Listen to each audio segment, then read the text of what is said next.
All right, on to our first full unit, Unit 1 out of the course packet. So if you would, open up to page 1-1. Today we're going to go through a brief introduction into the field of clinical microbiology. And we're going to talk about some areas of expertise or background that are required to perform clinical microbiology. And then we're going to talk about the disciplines that are found within microbiology and break those down into a little bit more detail. As a general opening statement to the course, I would like to begin with stating one set of objectives of clinical microbiology. And these objectives that I have here, they're really directed toward one major area of clinical microbiology called bacteriology. So I'd like you to add that to your course packet. A lot of these that we're talking about here are talking specifically about bacteriology. Now, bacteriology is one of the four major fields within microbiology. And we're going to go into that more in a few minutes, and we're going to talk about the other ones briefly. We'll hit on those a lot more in the second semester, but bacteriology will be the main focus this semester. So the first objective here, if you were a clinical laboratory scientist working in a bacteriology lab, your first goal in life would be to culture and identify the pathogenic organisms. So culture and identify the pathogenic organisms. We want to be able to grow it up, separate it out from other things, figure out what the pathogen is in there, and then be able to report that out to the physician. So that's really the main point, and that's typically what people think of when they think of microbiology, is they think of growing up organisms on plates and identifying them. Now, the important part here is objective number 2 that kind of rolls into that one, is we would also want to be able to differentiate pathogens from normal flora. Very important part. So a patient sample is submitted to the lab. You'll culture the specimen on the appropriate plating media, and then after 24-48 hours, we'll have stuff growing, and it may not all be bad stuff. People do have normal flora on their skin and body cavities, so it's important to be able to differentiate that. Now, let's define normal flora. Normal flora is bacteria that's commonly found on or in a body site of a healthy individual. So we know this exists, and this is what, when you hear people say not all bacteria is bad, there's good bacteria. This is oftentimes what they're referring to. I mean, there's a whole plethora of other good bacteria out there too, but normal flora is just the commensal bacteria that live on you or in you, and they help do certain functions. They can help protect you. They can help break down certain nutrients so that you can get them. So they do have good uses there, and we know they exist, so it's important to be able to differentiate the normal flora from the pathogens. The third item on that list of objectives for clinical bacteriology is antimicrobial susceptibility testing. So if you think through the process, specimen gets sent down to the laboratory, laboratorians plate it up on selective media to then be able to differentiate it from normal flora maybe, or just to isolate it better. They identify the pathogen. You report that out. That's great. Physician will be really happy. They like to know what it is. But it's only half of the equation, really. The second part is, how do we kill it? And really, the more important part. That's great that we know what it is, but how do you get rid of it? How do you stop it from spreading and causing more problems? And to do this, we do antimicrobial susceptibility testing. And so this is one method of doing it. This is a Kirby-Bauer plate here.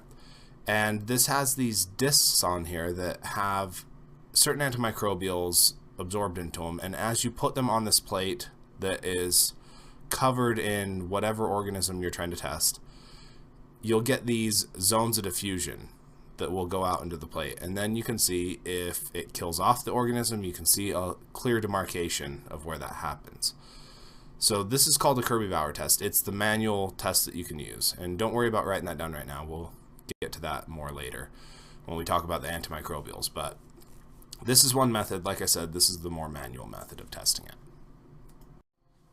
Of course, there's an automated method that goes with this as well. So this is a microbiologist's best friend as far as saving a bunch of time. Really a patient's best friend if you think about it too, where this can reduce the length of stay because we can figure out what organism it is a lot faster and be able to figure out what antimicrobials work on it at the same time. There's a couple different methods. There's Vitek, there's Microscan. I'm sure there's a plethora others out there, but those are kind of the big names. And so what these will do is different methods of how they go about it, but they'll test a bunch of different carbohydrates and see what ones will be positive, what ones will be negative. Then it runs it through this super awesome 80s looking computer on the screen here, and there's a database in there that has what the percentages are of each organism, and then after going through that database, it'll give you a % confidence of what organism it is. Really fantastic. We'll talk about those more later on in the semester as well, but I just wanted to show you a little bit about them, and I got a couple more slides to talk about. With these automated methods that we have, they can both identify the pathogen and do the antimicrobial susceptibility. You have to grow it up on a plate first and pick which ones you'll use, and again, we'll talk about it more later, but if you've already identified the organism, say it's a super easy organism to identify, you can almost look at it and tell what it is, then you could just take it straight to a MIC panel. This is just testing which antimicrobials are going to work against it. So you can see on here there's a lot of different antimicrobials on this plate, and it has them in different dilutions. And so we can see breakpoints at where it's going to work, where it no longer works. So this can tell us how susceptible the organism is to certain antimicrobials. Really handy. So on campus here, I don't have a big fancy walk-away type instrument that you can load a plethora of plates on, but I do have my little Microscan AutoScan 4. Great little machine, does the same thing that the big ones will do, it's just there's more manual aspects to it. But this one, you'll plate it, you'll inoculate the plate, put it in an incubator, let it sit for 18 hours or so, then you can take it out, and then you'll be able to put it onto this instrument, run it through, and just like the big ones, you get a percentage match. It'll give you antimicrobials with it. It's really neat, and it's a great tool. I think the students on campus love it, but gives you a lot of information really quickly. The culture is plated and incubated for 24 to 48 hours. You must be able to differentiate the pathogens from the normal flora. As I mentioned a couple of slides back, normal flora is defined as bacteria that is commonly found on or in a body site of a healthy individual. One of the most difficult aspects of a student who is learning clinical micro is to look at a culture and recognize which bacteria are normal flora and which are potential pathogens. To make it even more confusing, occasionally an organism that is part of the normal flora can cross over to the dark side and become pathogenic, if it's given the right conditions. Normal flora versus pathogens is a concept that we will continually talk about and work with the entire semester.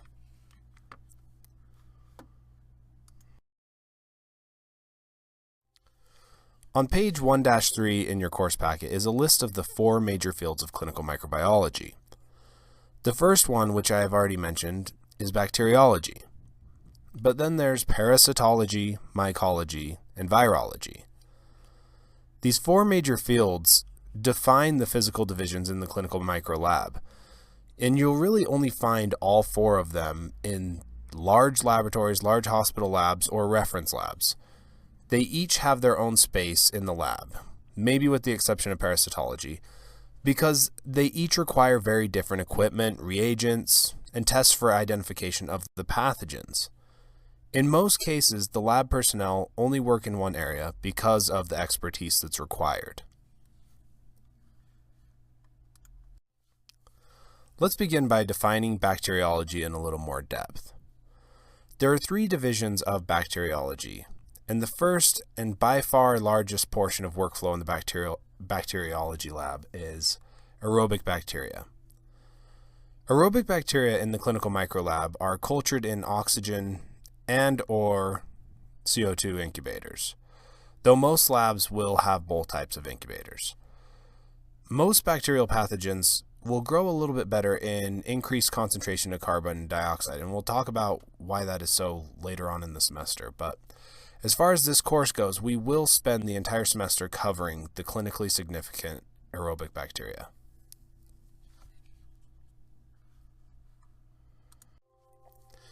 Here at Weber State, these are our 2 air incubators that we have. So they became my air incubators because the seals weren't so good at keeping the CO2 in anymore, but they make for perfect air incubators. And these beauties are my CO2 incubators. So have them stacked just right on the other side of the air ones there. But work really well. They monitor, alarm, let you know if something's off. Sometimes people can find these obnoxious when they alarm, but it's a good thing to let you know if the CO2 concentration is dipping. The second division of bacteriology is anaerobic bacteria. And we'll cover these more next semester. These organisms are cultured in an anaerobic chamber, which has very low concentrations of oxygen. That's because the presence of oxygen is extremely lethal to most clinical anaerobes. So you can have them out on the bench for about 3 to 5 minutes, but after that, they'll be dead. It's kind of like a fish out of water. They just can't breathe. This is an anaerobic chamber, a typical anaerobic chamber, and this is a picture out of the textbook. Most of the oxygen has been removed from the chamber, and in most cases, the samples are plated, incubated, and the tests are ran on the colonies all within this chamber. Now, smaller labs that can afford something like this have a different method. So there's other methods, and this is one of them. This is an alternative to the anaerobic chamber that you maybe can't afford in your laboratory because it's a smaller laboratory. So this is called a candle jar. And one method to pull the oxygen out of the chamber, and the reason that it got the name the candle jar, is because you can burn out all the oxygen by literally placing a little candle on top of the plates and then sealing up the chamber. So you have a lit candle you put in there, and it will suck all the oxygen out of it until it snuffs out the candle. In the lab here at Weber, we use these, but instead of using candles, we use what's called a gas pack, which many laboratories will do nowadays. And it's an envelope that you can see here in this photo. And what you do is just open it up, reacts with the air, creates a chemical reaction that pulls the oxygen out of the chamber to the point that most clinical anaerobes will grow. So once you throw that gas pack in, tighten down the lid. Not too tight enough that you won't lose air. It's always a source of complaint from one lab worker to the next because somebody has weak fingers and can't undo the top of the candle jar. That's a story for another time. But anyway, the point here is that there are methods to be able to get anaerobes to grow that aren't as expensive as having to keep a anaerobic chamber. The third division of clinical microbiology is the study of mycobacteria. Now, can you tell me a pathogen that belongs to this genus? Mycobacterium tuberculosis? TB, Mycobacterium tuberculosis. Well known in olden times. Many people have kind of forgotten about it, the forgotten plague. Still around though, still very prevalent, and especially in developing countries. But there are 3 points that I would like you to write down about mycobacteria. The first is that these are a very unique type of bacteria. The reason why they are so unique is because of the composition of their cell wall. It contains a high concentration of a wax-like compound called mycolic acid. And this mycolic acid will protect the organism and give the bacteria some rather unique properties. It really reminds me of like an apple with the wax coating that protects the apple. Next, mycobacteria require different lab techniques for identification. For example, they don't gram stain very well. The gram stain is the standard stain that we use in clinical micro, and we'll learn about that later, but we have to use a different kind of stain with this one. It's called an acid-fast stain. They're very slow growers, can take anywhere from 2 to 6 weeks to grow, and this is in contrast to clinical aerobic cultures, which will typically take 24 to 48 hours. So very different lab techniques for identification. Slower, different methods that we use to be able to identify them. And because of these requirements, the work on mycobacteria is typically done in a section of the lab that probably most people don't go into. They're usually done in biosafety level 3. A lot of people don't like to do them on benchtop or in a level 2 laboratory. But for that reason, they are usually sent away to reference labs to be done, or to state labs.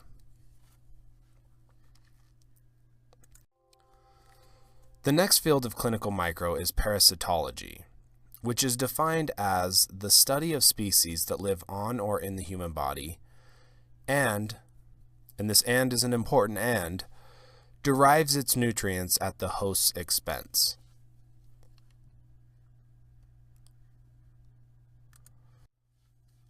One example of this would be Entamoeba histolytica. Third leading cause of death in the world, causes amoebic dysentery, which is severe diarrhea, and it'll end up affecting the liver. Some parasites are small one-celled organisms like Entamoeba histolytica here. By the way, you don't need to write this down, and during the course I will use the term FYI, which means for your information only. And I will not ask you that information on a test or a quiz, so this is FYI here. But Entamoeba histolytica causes amoebic dysentery, infects about 10% of the world's population. So, continuing on with parasitology, what is the most common parasite in Utah? If you live in Utah, you might know the answer to this question. Perhaps you've even had the misfortune of getting to know this parasite rather intimately. Well, I don't mean intimately, that's not a clue, but here's a drawing of the organism. Kind of looks like a fish when it's turned on its side, but this parasite's actually microscopic in size, slightly larger than that single-celled amoeba that we saw on the previous slide.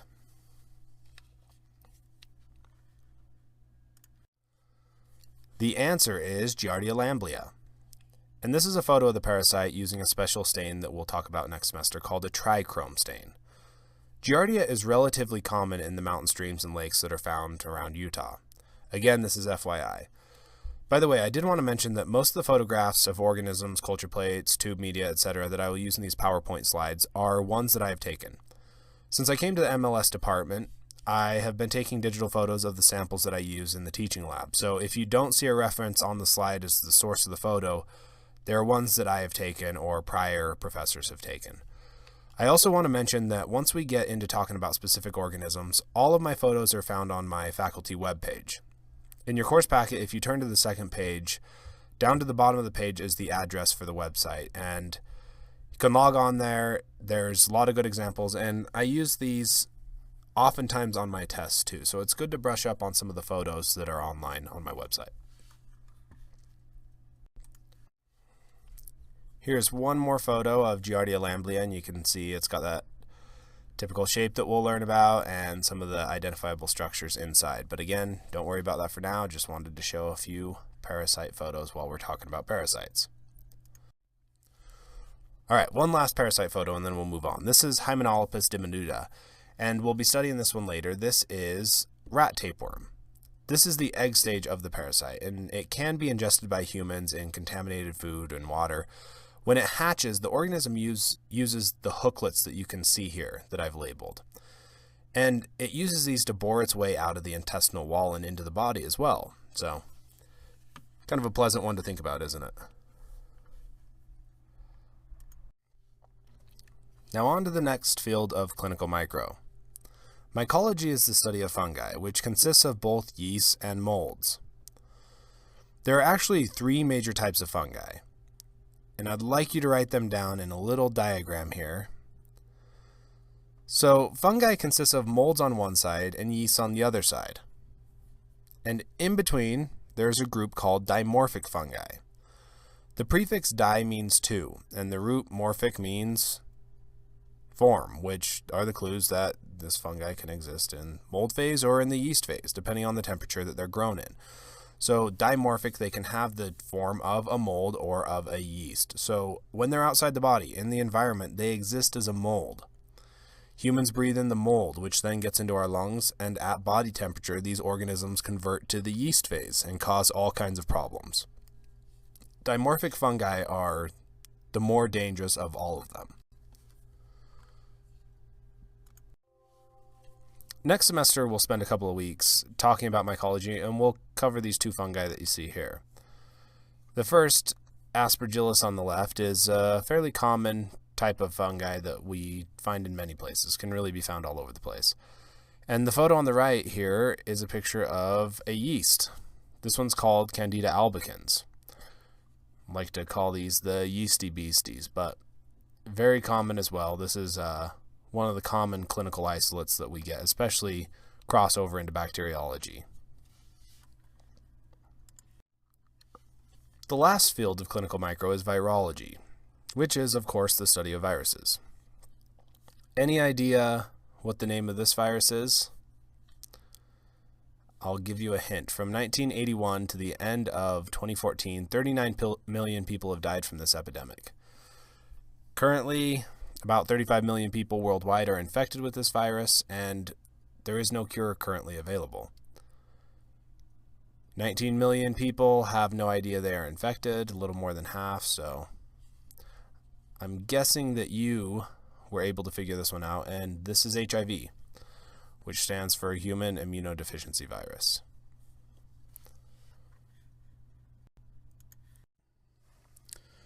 We'll talk a lot more about HIV when we get into the virology sections, and even more so when you get into advanced microbiology.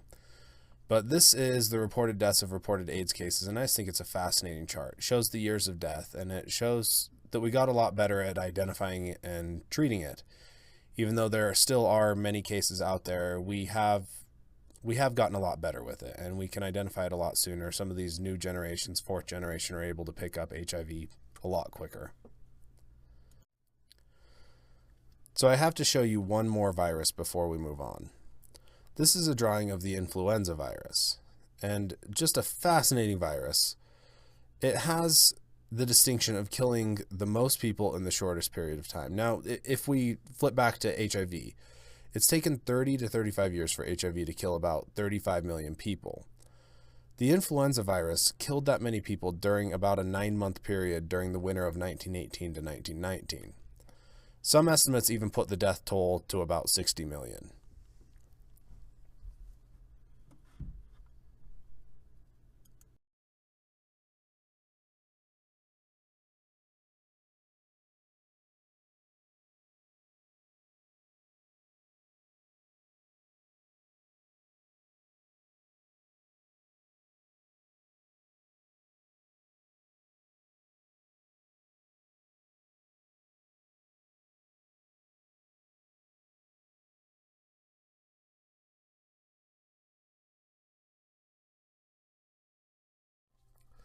This is class number 2. Today, we're going to continue with some of the background and expertise that is needed in the field of clinical micro. So we will talk about medical microbiology, taxonomy, and nomenclature. To start off with this class, I want to let you know what you really will need to know for this course. So we talked about last class how if I mention something's FYI, then you won't need to know it. Now, there are some things in your course packet that I'll say are FYI, and you can just bracket those out and you don't need to memorize them. But generally, anything in your course packet is a potential test question, and that is where I will take most of my test questions from. In addition, any assigned readings that I give from the textbook, those are potential test questions, but you don't need to go through and read every single chapter of the textbook to be able to do well in this class. I'll let you know what you need to know from the text, and otherwise, you really need to know my course packet well.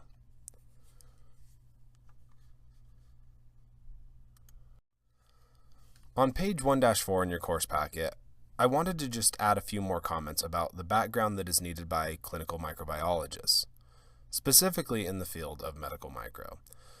There are 3 areas that I've listed here that I will bring up each time I introduce a new pathogen this semester and next semester. That's pathology, the anatomy and physiology of them, and the epidemiology.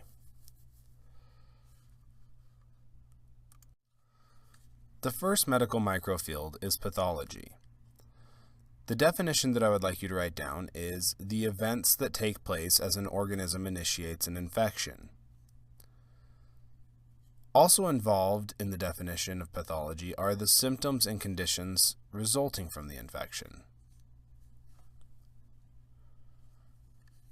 Now this brings me to the term virulence factors. When an organism infects the body, there may not be any symptoms whatsoever, yet on the other hand, the symptoms and conditions could be so severe that the patient dies. And in the most extreme cases, such as Ebola virus, this could be within days or even hours after becoming infected. So a definition of virulence factors are the mechanisms by which pathogens cause disease. I like to think of this as an organism's toolbox. Some organisms have no virulence factors at all. Sometimes the toolbox just has some harmless tools in there and they cause no ill effects. The organism is just happy to coexist with the individual, and if the organism hangs around long enough, it may even become part of the individual's normal flora. On the other hand, the toolbox can be full of weapons. Some organisms produce enzymes, for example, that break down body tissues, which allow the organism to spread further into the body and destroy tissues along the way. Ebola is a good example, a hemorrhagic fever. Uncontrolled bleeding under the skin and every body opening. The virus kicks out glycoproteins that affect cells that line blood vessels, and this glycoprotein causes the cells to separate from each other, and you bleed to death. Another example is Streptococcus pyogenes. So you may have heard of flesh-eating Streptococcus that makes it into the news from time to time. So this secretes an enzyme that will destroy the connective tissues, allows it to spread into various places and spread really fast, which is what's so scary about this flesh-eating bacteria. There are plenty of other organisms that produce enzymes. There's another that will help to wall off the organism rather than helping it spread, kind of like building a fort around themselves. Now, it'd be pretty advantageous to be able to build itself a little fort, to be able to wall itself off, kind of like an abscess, right? Well, being walled off would help to protect the pathogen from host defenses that could come in and be trying to attack them and destroy them.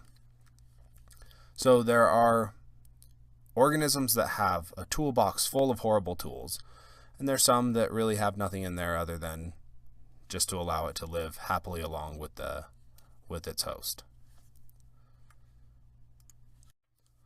So of course I can't just gloss over all those terrible things before without showing you photos of them. It's the fun part of microbiology.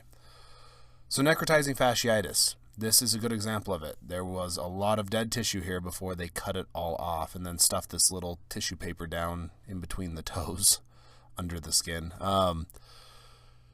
Pretty nasty though, but yeah, it can spread really fast, so the only way really to stop it is to cut it out. So I mentioned before that there are organisms that may produce enzymes that help to wall themselves off so that the host defenses can't get in to kill them. So it's kind of like building a fort around themselves. Now, the one that does that is Staphylococcus aureus, and it helps it to protect it from, being killed. And so what it does is it produces this enzyme called coagulase. This coagulase will help it to build a wall around. So coagulase and kinases react to allow the bacterium to kind of spread when they want, to move about as they want. But you have the bacteria in this left slide here, and it's producing this coagulase. The clotting proteins come out, and it starts to form this clot around the Staphylococcus aureus. Now, later, when it's used up resources and needs to move on, it can produce kinases, so staphylokinase in this case, and it will produce this and it'll dissolve the clot. So really useful bag of tricks or toolbox that it has with Staphylococcus aureus, and makes it so that it can be very dangerous. Normally I don't show photos of butt cheeks. Actually, I do, but actually I show quite a few photos of butt cheeks throughout this class. And I'm hoping to increase the amount of butt cheeks that I show. I think the butt is a good vessel to show many different things. So there will be a lot of butt cheeks in this class. And this is the first of many. This is a carbuncle, Staphylococcus aureus, walled itself off, created an abscess on the right cheek, as you can see. And I don't know, this is where I draw the line though. You won't get a lot of disgusting videos from me. And I'm sure you've all had your friend that tries to force you, and they force you to watch somebody lancing a butt cheek zit and pushing the pus out. It's pretty upsetting to me. I don't just sit and watch those videos, even though I'm perfectly okay with showing a plethora of butt cheeks. So, carbuncle, Staphylococcus aureus, I guess rounding it back to where I started. This is a pretty useful tool it's got. So if it wanted to, if it was so inclined, it could possibly release some kinases and then be able to break out. It depends because they can be strain dependent, and we'll talk about that more later. But anyway, carbuncle, Staphylococcus aureus. There is one other definition that I want to mention here, and that's related to the symptoms and conditions of an infection. So the term syndrome is often used to describe a group of symptoms that collectively characterize a disease or condition. Sometimes there are multiple organisms involved in an infection, and collectively they cause a group of symptoms called a syndrome.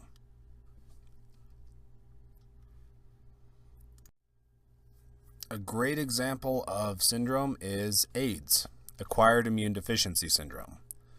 And it is labeled this because it is a collection of a lot of different disease states. So, for example, in this one, vomiting, severe psychological stress, saturating night sweats, headaches, dramatic weight loss, confusion, apathy, memory loss, difficulty sleeping. So all of these things collectively would be categorized into AIDS. The next area of medical micro is anatomy and physiology. In general, anatomy and physiology is the understanding of body sites and their function in the body. As far as clinical micro goes, we are more concerned about how the infection affects the function of tissues or organisms.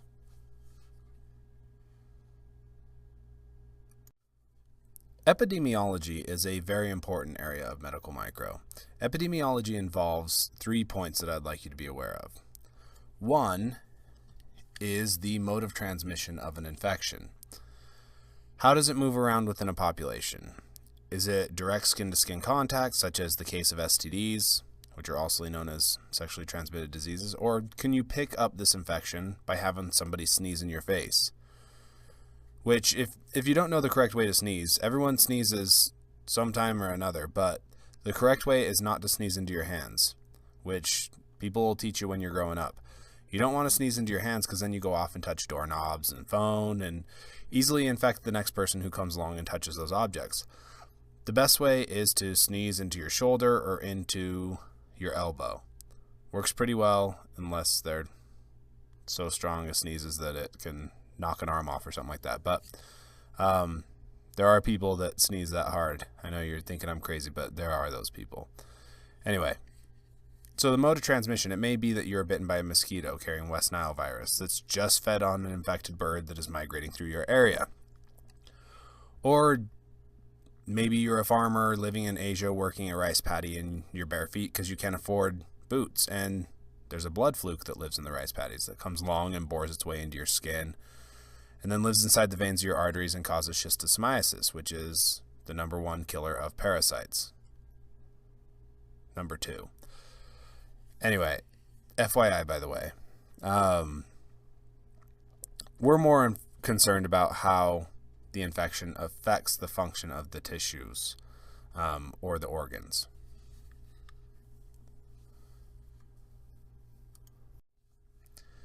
Epidemiology is also concerned with the incidence of infection. That is the number of individuals that are infected and how often. An example of incidence is the 2014 Ebola outbreak that happened in West Africa and the distribution of that. Now, largest outbreak of Ebola in history, and it spread rapidly. And so this was something that we were concerned about. The epidemiologists were very concerned about. And by the way, if you want to learn more about that Ebola outbreak, very interesting website that has the timeline of how the outbreak happened, the increase in deaths, and the countries that were infected. And it goes through this with these red dots, as you can see on here. It's a really cool webpage, but that's healthmap.org, and it's /Ebola. And that's FYI, by the way. I won't test on any of that. The last aspect of epidemiology is the control of disease in a population. How can it be stopped? And when you think of how can it be stopped, you always think of the epidemiologist that flies in on a helicopter and jumps off to fight this deadly disease. And they jump out of that helicopter wearing their Tyvek suit with their Geiger counter or whatever, and they're going to just destroy this disease. But great for Hollywood, not the reality. There are some people that work in jobs like that, but it is the vast minority of epidemiologists. But back to the control portion. So this is a newspaper article of Liberian soldiers that were trying to control the spread of the Ebola virus. So with the Ebola virus, they were putting up checkpoints to try and stop people from moving to other countries in Africa and just spreading it and it completely getting out of control. Containing these diseases is one of the best ways that you can stop it. Stop the spread and stop it from getting out of your containment zone.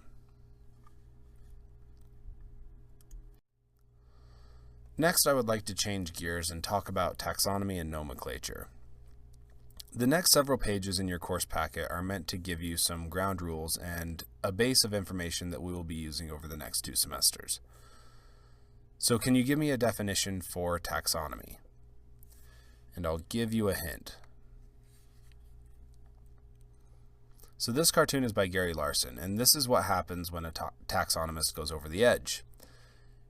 And if you're familiar with Gary Larson, he started out as a scientist in the field of entomology, which is the study of insects. So he has a lot of great insect cartoons, but also some lab-related cartoons that I'll occasionally use in my PowerPoint slides.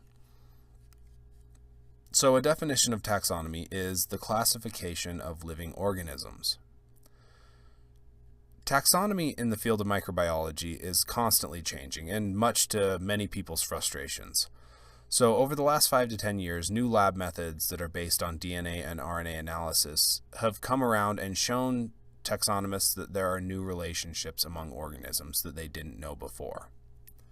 So, as such, you get something that may have always been called this for the last 70 years, and they're shifting its name to something else to fit closer with the other organisms that have that same characteristic.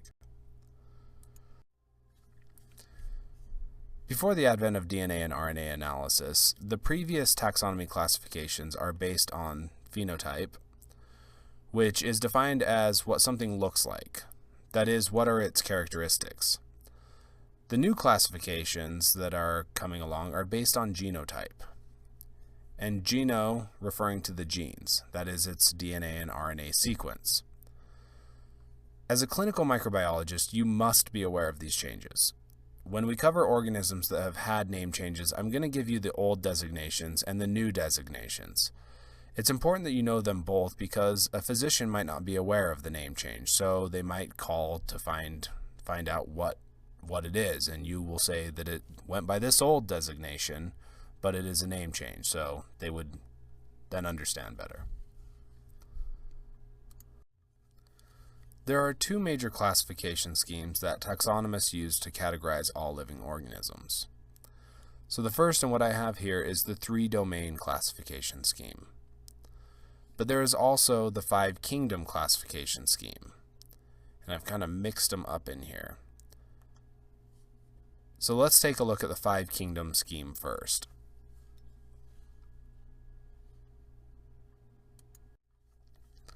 On the next page is a couple of diagrams for those of you that are graphically oriented. The top one is the 5-kingdom classification scheme, with Monera Protista, Plantae, Fungi, and Animalia.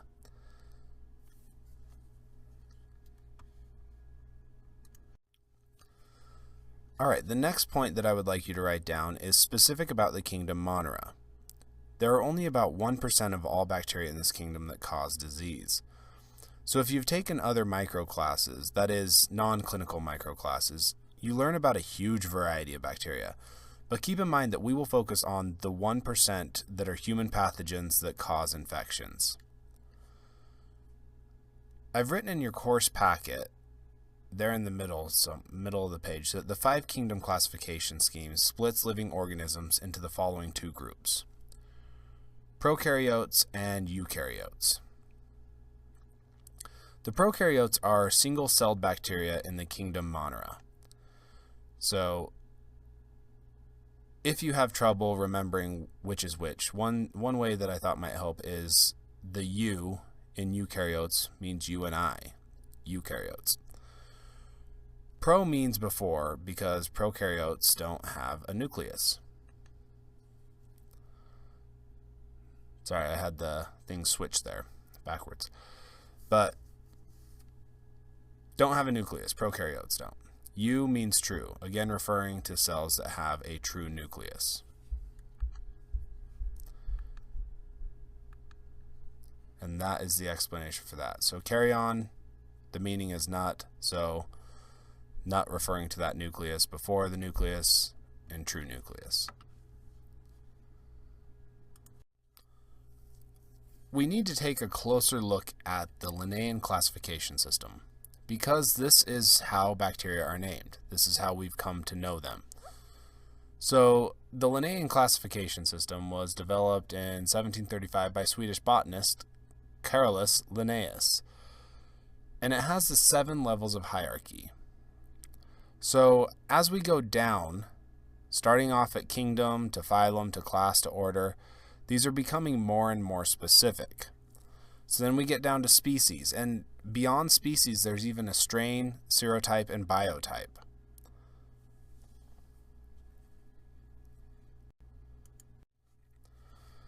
If we take a look at this diagram, you can see what I mean by it becoming more and more specific as you move to the bottom of the scheme. So if we look at the kingdom Animalia, there is tons within this kingdom. But then you can narrow it down by the phylum Chordata. And then you have around 40,000 species. You move to the class and say birds. You have 8,600 species. And so on and so on. Go down to Dendroica and 28 species, or 28 species, yeah, within that genus. But then you go down to the species level, the Dendroica fusca, the Blackburnian warbler. It identifies a single one. And it's the same thing when we're looking at bacteria. But it even goes further, because then we might talk about strains, serotypes, or biotypes. But yeah, this is what we use for our classification, and it's something that you'll have to become very familiar with. Now, I am going to ask you to memorize these 7 levels. And on a test or a quiz, I might have them in order, or give you a multiple choice question, or say what's the correct order. A lot of students, and it's one that I've used in the past too, use an acronym that is Kings play chess on fine green stools. So kings for kingdom, phylum, play, chess, class, order on, fine, family, green stools, so on, so on. Anyway, so it helps you to remember the order. Now, when we are looking at these, typically within microbiology, we're going to talk about the family, genus, and species. Those are the 3 that we'll go over. And by the way,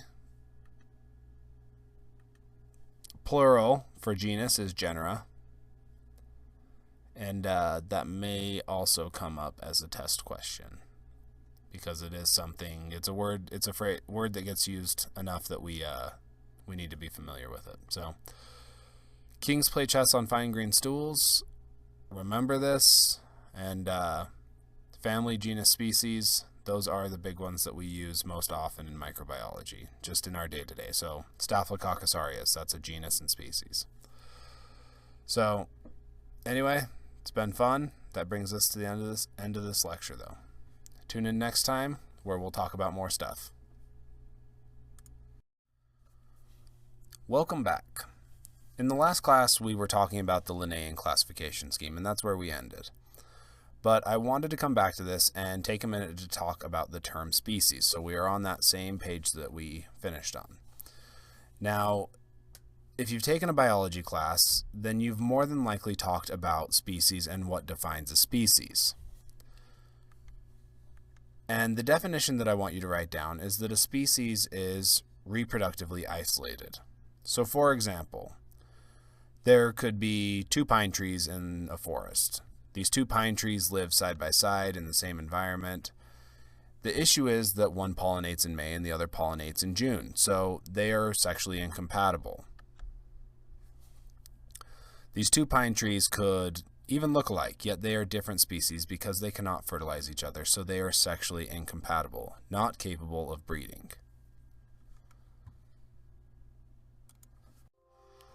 Now let's think about this definition in terms of bacteria.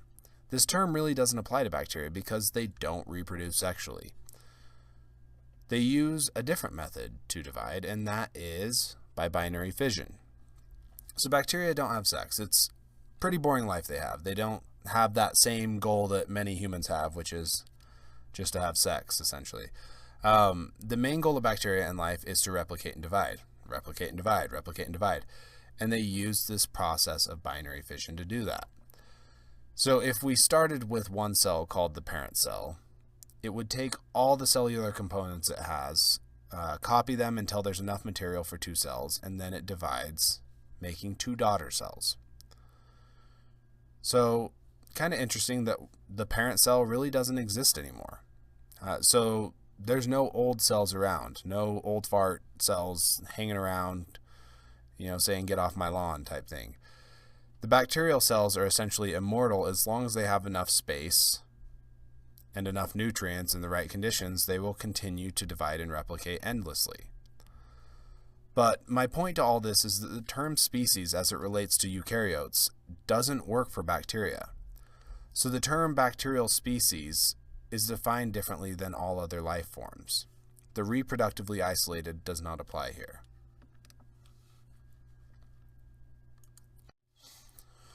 On page 1-7 is a list of the characteristics that are used to classify bacteria. In other words, this is how bacterial species are defined. And as you can see here, this classification has nothing to do with reproduction. This list is important because it is the basis of identification in the clinical lab. These phenotypic traits right here are what we are going to spend a lot of time talking about in this class. So each one of these characteristics. For each of the pathogens, we will look at the cellular morphology, staining characteristics, mostly using the Gram stain, but there are a few others that we use. So we will look to see if an organism is motile, what the growth characteristics are, especially on certain plating media. We'll look at the biochemistry and the serology. The last one here, the genotypic analysis, we'll talk briefly about in this class, but for the most part we'll save that for genetic analysis in the molecular biology section in advanced clinical micro. So these are collectively the things that define a bacterial species.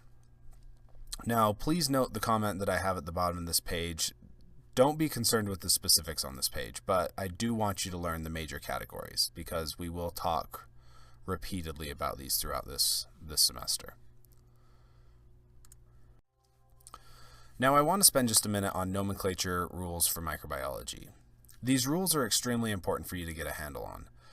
Memorize them because you will need to use them every time you write the name of an organism. Reporting genus and species to a physician has very specific rules and nomenclature. On a day-to-day basis, microbiology uses the binomial system, which consists of the genus and species. For example, if we take this fine representative of the human species that we have here, the genus and species designations according to the binomial system is Homo sapiens. If we were talking about bacteria, we would use, for example, the genus and species designation Staphylococcus aureus. Notice it can be written or typed in this case, two different ways here. Next, I would like to cover the rules that govern exactly how to do this. So remember, when we talk about the binomial system, we're talking about the Linnaean classification system. So binomial uses the genus and species. We do need to know the family many times, though, because that is just the bigger category, but it helps us to know some traits and similarities that all the bacteria will have within that family. We don't often go up to order. You will rarely see anything go up to the order, but family, genus, and species you will hit on all the time. We always report things in genus and species. There are 4 rules that you need to know, backwards and forwards. Every now and then I have some students who never really get around to learning these, and as a result they miss a point here and there, point on quizzes, tests, and over the semester the points will really tend to add up. So don't let that happen. Rule number 1, the family name is always capitalized and always ends in the suffix ace. The examples that I have here are Micrococcus ace, Streptococcus ace, and Enterobacter ace. I suggest you pronounce these a few times just to get used to them. Now, rule number 2, the first letter of the genus name is capitalized, but the species name is not. So if we combine rule 1 and rule 2, we can say that the family and genus name are capitalized, but not the species.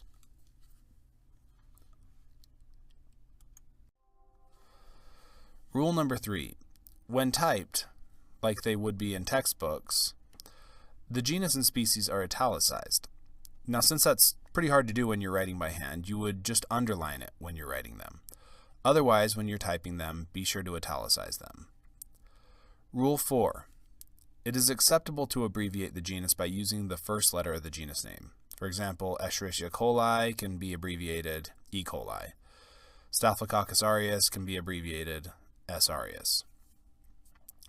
So, as you know in life, there are always exceptions to the rule. But at the bottom of the page in the course packet, I have put some notes about using the WSU Chi-Tester program. You should have had a course or two by now that uses Chi-Tester, but if not, it is the online testing system that we use, and we will continue to use this for the course. Chi-Tester doesn't have the ability to italicize or underline. So during a test or quiz in Chi-Tester, that would be the one exception to the rule number 3. Rule number 4, I will generally ask you to type out the full genus designation on a quiz or test, but you are allowed to abbreviate the genus unless I specifically ask for it.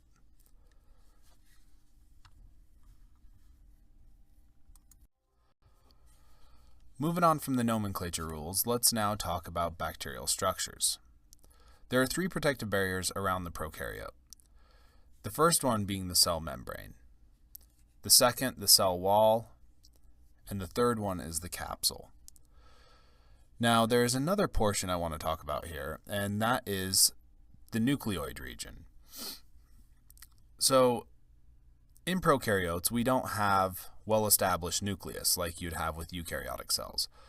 So we really just have a jumble of DNA that we call the nucleoid.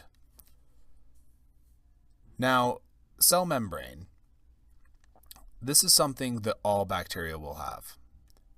The cell wall, most of them have it. Now, varying degrees, some have thicker cell walls than others, but most will have the cell wall. And the capsule, also called the glycocalyx, and this is present in some of them. And it's kind of like a virulence factor that they can use to evade the body's defense systems or to be able to attach to surfaces. So very useful, and only some of them have it though.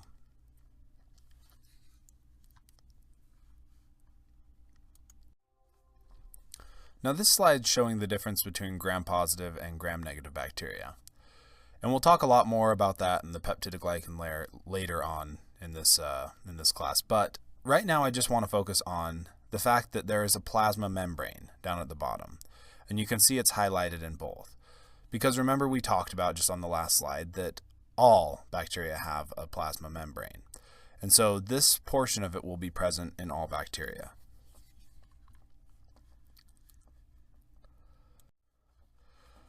So the cell membrane or plasma membrane or cytoplasmic membrane, these are all interchangeable terms. They are composed of a phospholipid bilayer. So it's all in the name. They have a phosphate head and a lipid tail, so a phospholipid. And it's a bilayer. There's two levels of this. So we have the hydrophilic part, the water-loving part, that is at the outside. So this can interact with the others. And then you have the hydrophobic part there in the middle. Let me post those up there so you can see them. But this can move. This is fluid here in the middle because it's not attached. And I want you to pay attention to that. And you can't see me right now, but I have my fingers kind of posted together like this on both hands, and they really interchange and can swish side to side.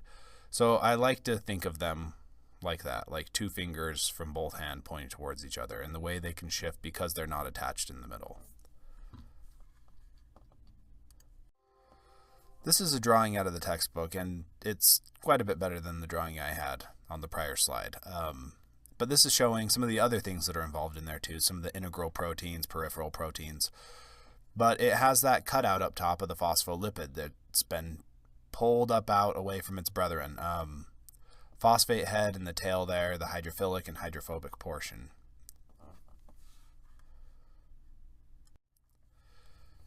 And back to this image, just highlighting the phosphate heads there and the lipid tails that are labeled up in this image that you have in your course packet.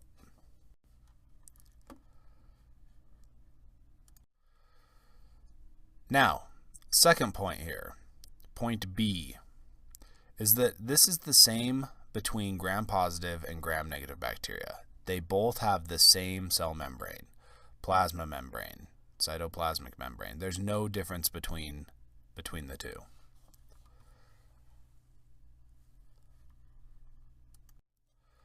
So this inner portion here, the phospholipid bilayer, is the same on the left as it is on the right. They both have integral proteins. They both have the same lipid tails and phosphate heads. There's no difference between the two.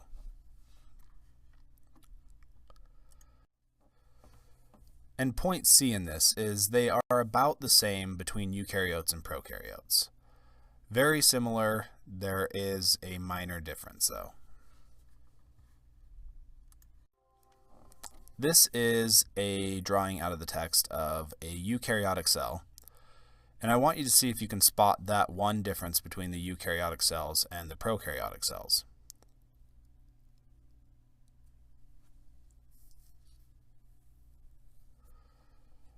Now, you might jump and say glycolipids, but those existed in the prokaryotic cells as well. So there's proteins in there.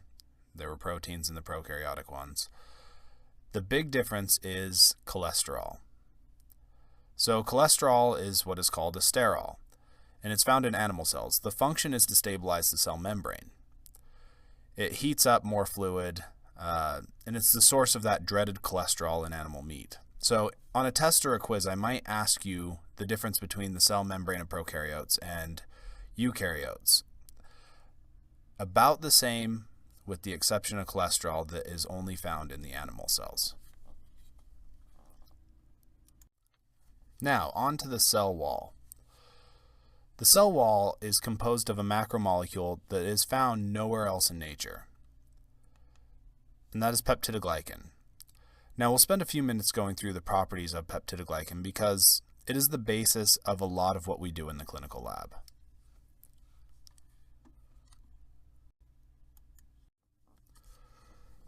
Now, on a molecular level, first off, glycan means sugar.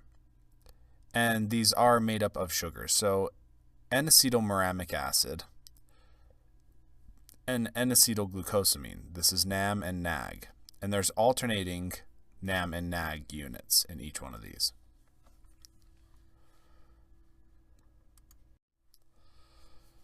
And peptide, in the peptidoglycan name, means protein. So these are made up of sugar and protein. Now, the tetrapeptide cross bridge is a chain of 4 amino acids that connect to the NAMs. The pentaglycine bridge, or the peptide interbridge, which is the more appropriate term, is a chain of 5 amino acids that connects rows of NAG and NAM together.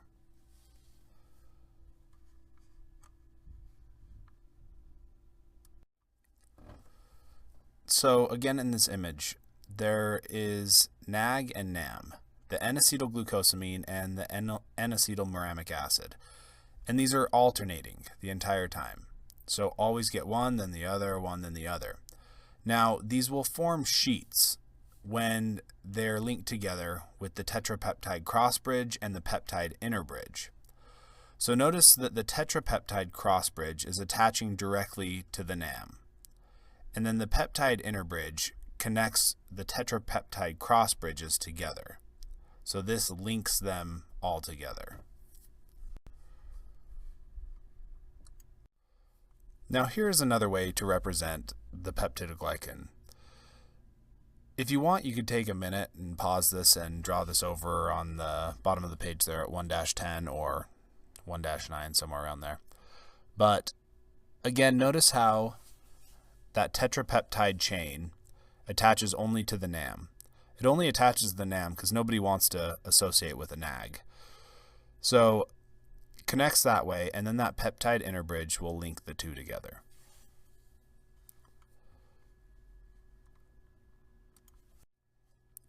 All right, so let's go through this from one more angle now with my drawings. So you have a NAG, a NAM, a NAG, a NAM alternating there. And remember, nobody wants to attach to a NAG, so that tetrapeptide cross bridge is going to attach to the NAM.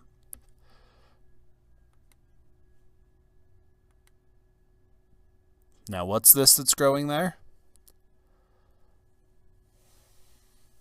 That's right, it's the peptide interbridge. And that will attach again to another tetrapeptide cross bridge that's attaching again to alternating units of NAG and NAM.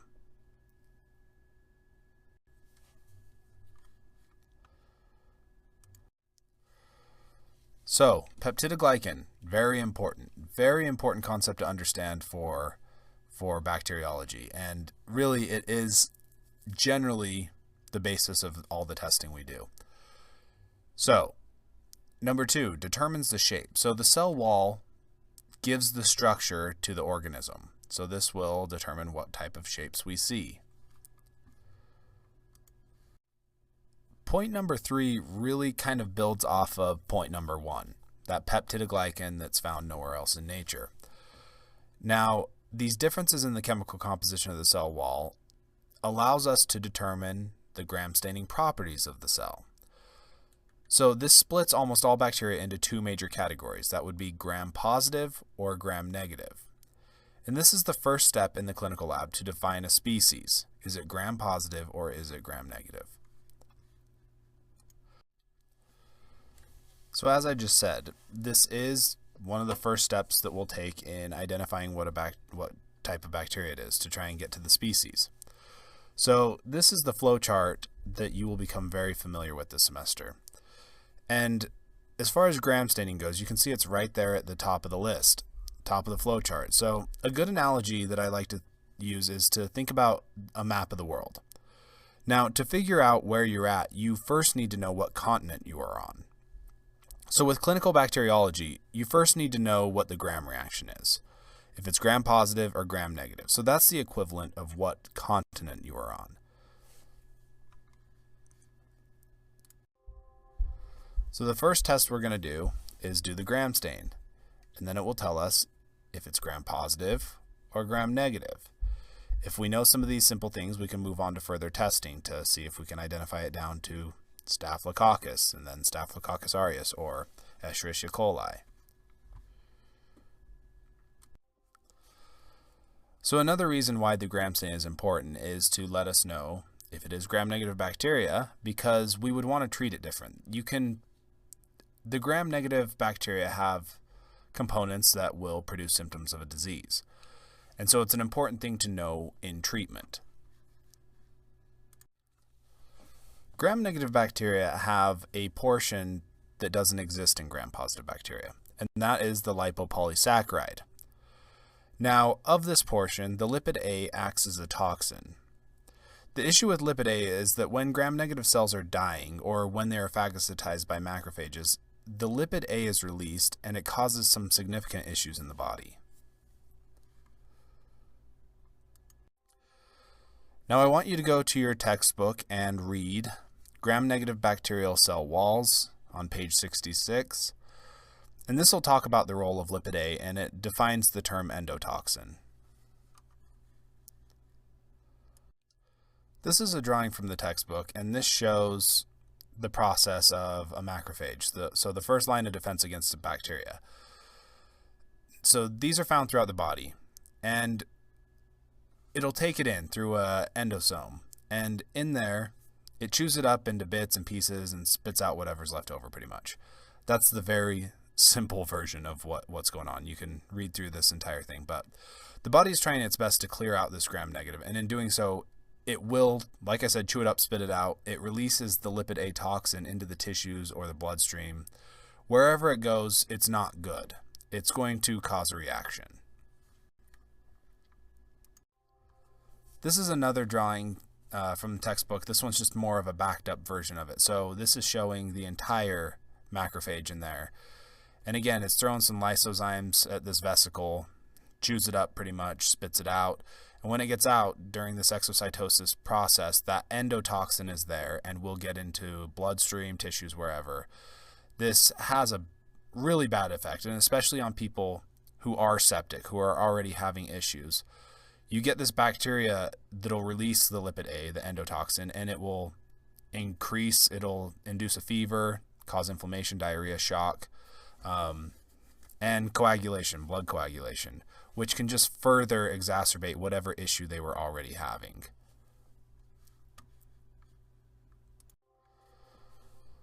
So point number 5 is asking the difference between gram-positive and gram-negative.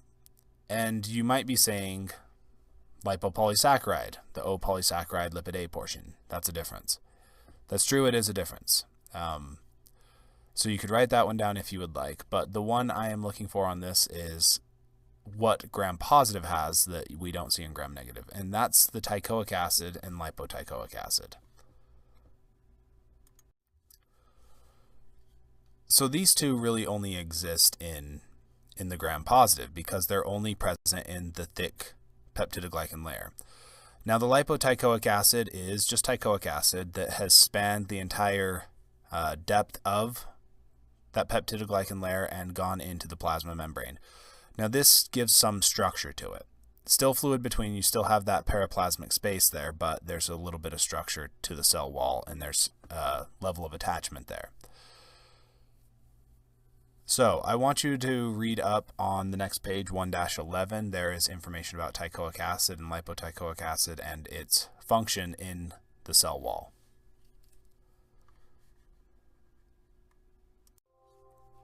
This diagram, which is out of your text, again, it's just showing that thick layer of peptidoglycan, and with that, showing the lipoteichoic acid. Remember, spanning the entire distance of that peptidoglycan layer and into the cell membrane, into that phospholipid bilayer there.